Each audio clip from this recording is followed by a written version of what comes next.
আসসালামু আলাইকুম রহমতুল্লাহ। পার্ট ওয়ানে আমি আলোচনা করেছিলাম বিষণ্ণতার হতাশাগ্রস্ত যুবক নিয়ে, এবং পার্ট টুতে আমি আলোচনা করব সমাজে ব্যাধিগ্রস্ত যুবক নিয়ে।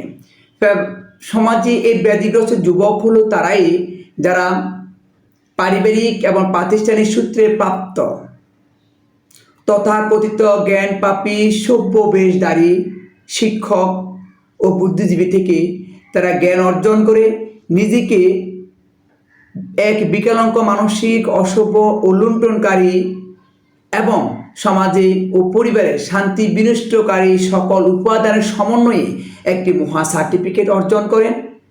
আর এই মহা অর্জনের মাধ্যমে নিজকে আদর্শ ছাত্রের পরিবর্তে একটি আইএমএ জাহির লীগ প্রতিষ্ঠা করেন।